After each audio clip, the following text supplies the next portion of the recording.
เอาสบายดีพี่น้องมื้อนี้เจ้เพิ่นลงมาเองนะนี่เอาน้ำมันมาส่งซื้อข้าวดิบครับซื้อข้าวดิบอีกเอาน้ำมันมาส่งพี่น้องยังสืบต่อเกี่ยวข้าวอยู่เฮ้ยอันนั้นละแม่นเพิ่น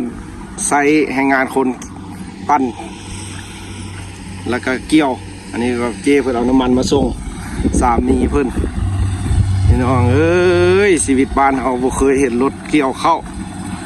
จนบุท่วงบุทันป่าอึ่งจนว่าท่านไป4-5 มื้อก็ได้มาเกี่ยวข้าวเพิ่นพี่น้องนี่มึงจนได้ซ้ำนี้ละได้นี่พี่น้องเลย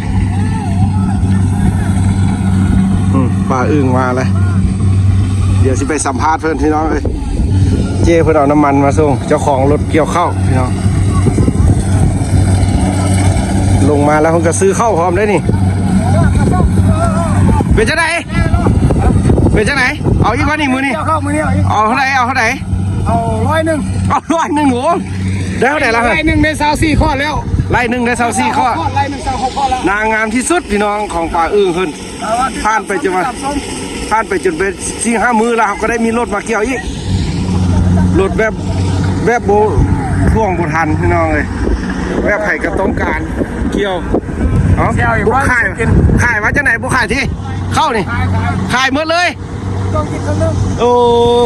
ดิพี่น้องฟ้ามืดมาที่ไหนบอกนี่ทำแม่นเอาผู้ใช้รถเกี่ยวกับแม่นฝนทำนี่เจ้เพิ่นมาเองมาเกี่ยวคักขนาดบริอยู่ในเสาเอาเกี่ยวเอาเกี่ยวเก็บผลผลิต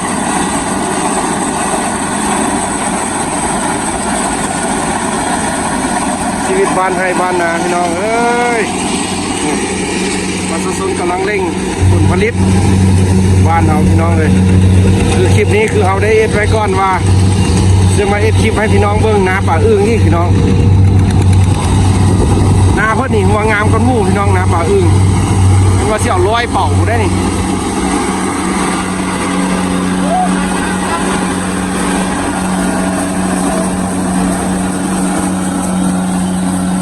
เครื่องกันลงดีขนาดโอ้มือนี้คือว่าผู้เดียวเพิ่นผู้เดียวแล้ววะผู้เดียวโอ้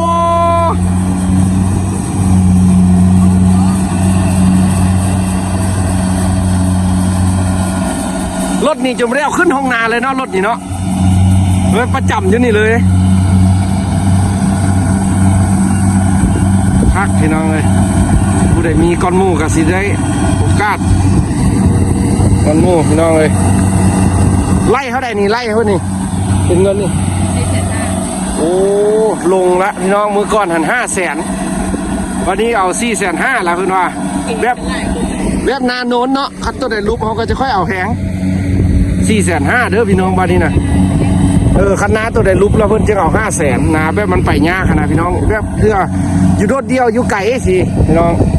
มื่อนี้เพื่อนเอา450,000เด้อเพื่อนหลุดละพี่น้องหลุดลง50,000ถ้ามันเงินไทยกะซีเดี๋ยวนี้กะซีทึกอยู่ไร่หนึ่ง800เมื่อก่อนฮะกะซีไร่500,000กะซีทึกอยู่850พี่น้องอยู่บ้านเฮาใส่รถเกี่ยวข้าวพี่น้องดีแรกนี่ขณะใส่รถซีกะดีพี่น้องฝนตกมาแล้วก็มันก็ว่องไวคือเพื่อนว่าแท้บึดเดียวนึงเขากันแล้วได้เข้าอีกนี่ได้เข้าเมื่อไวเงินไวพี่น้องเลยสมมุติถ้ามันเป็นอันเขาเกี่ยวออกมันก็สิทางได้วางฟาดได้แล้วก็สิได้มากู้ได้พี่น้องเลย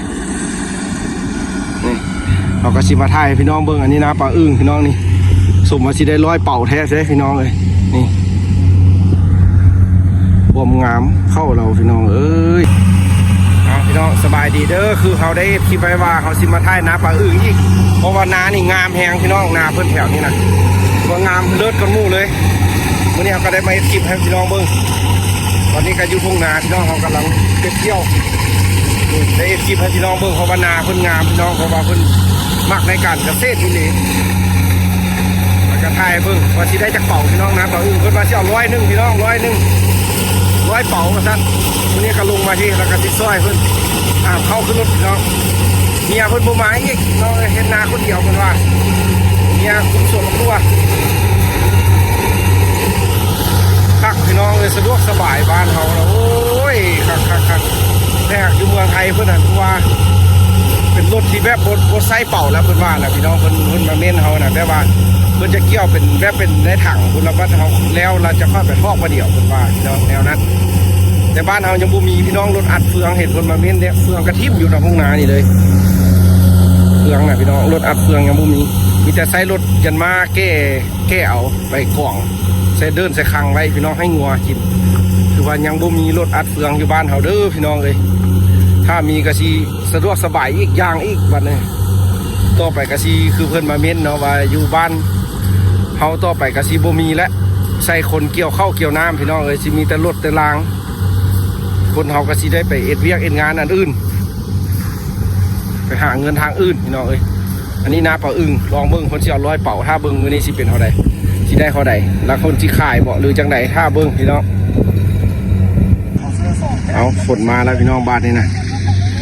อันนี้เพิ่นก็สิมาท่ารถปั่นรถเกี่ยวสิไปเกี่ยวนาหน่อยเนาะ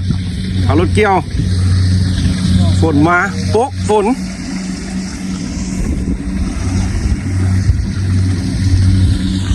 น้าไล่ปะจากไล่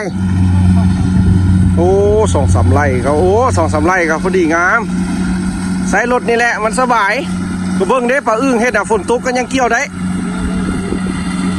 คันแม่นคนใส่อันแรงงานคนก็ป่านนี้เมือละป่านนี้นะสะดวกสบายแนวนี้นะเอาเพิ่นก็มารอท่าเอารถพี่น้องเลยใครกันอยากได้แต่รถมือใหญ่ยักไปใส่แรงงานมือเกี่ยวอะไรได้บ้านนี่ที่บ้านนั่นก็ได้เอาเจ๊สิบ่อยากได้รถอัดเฟืองอีหวะบ้านเฮาบ่มีเด้อเด้นี่ซอกไว้ตะดินจำก่อนรถอัดเฟืองยังบ่มีเด้อนี่บ้านเฮานี่เมื่อกี้นี่ก็เห็นเพิ่นเอารถยนต์มาแก้เอาอยากได้รถอัดเฟืองนี่นะFC ทางฝั่งไทยบ่มีมาให้บ่มีดาววะมีดาวบ่กำไรประกันป้าอึ้งว่ามีรถอัดเฟืองส่งมาเมืองลาวเลยดูสิมาอัดเฟืองขายนี่ดาวเอาก็ได้ซื้อสดบ่มีดอกเนาะราคาเข้าต่ำๆราคาเข้าแพงนี่ห้วยขายเข้าปีหนึ่งซื้อได้เด้ขายคักเลยนะป้าอึ้งนี่คือว่ามีคุณภาพกันหมู่พี่น้องแถวนี้นะจักขึ้นไปได้สูตรมาแต่ใส่โบจักขึ้นYouTube ใส่ YouTube เป็นซ่องเกษตรชาแนลโอ้ของ YouTube คนไทยเบิ้งพูดแล้วจะมาเอ็ดอยู่พี่เบิ้งตาม YouTube พี่น้องคนไทยคัก100เป๋ามามื้อนี้บ่เหลือรถ100เป๋า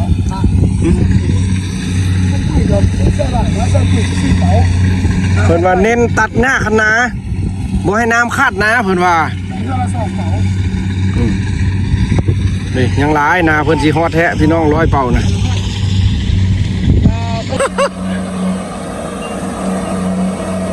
ได้หนูหอมห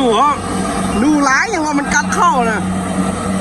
โอ้มันย่านรถเด้เนาะได้2ตัวแล้ววะนี่2ตัวแล้ววะนี่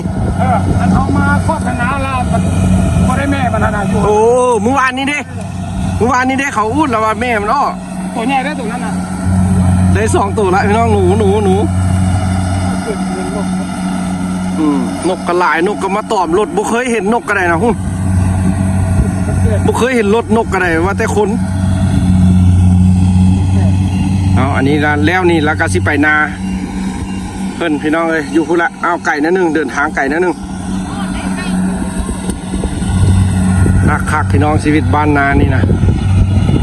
มีของหันสมัยสิก็โอเคสวยประชาชนได้หลายพี่น้องเลยบุกอยู่เมืองไทยเพิ่นละดิเอาแล้วละแถวนี้นะเยี่ยมเลยแถวนี้พี่น้องพูดยาวไปจนฮอดพูดแหละพูดเส้นทางถึงพูดเมืองนาป่าอึ้งใส่เป่าพร้อม2ตัวละได้กินพร้อมเจเพิ่นสวัสดิ์ยักษ์ได้บ้านนี้นะเพิ่นสิค้นครัวรถอัดเฟืองบ้านนี้พี่น้องเอ้ยบ้านเฮายังบ่มีขอบใจเพิ่นแล้วเพิ่นเอาพามาเห็นความเจริญความทันสมัย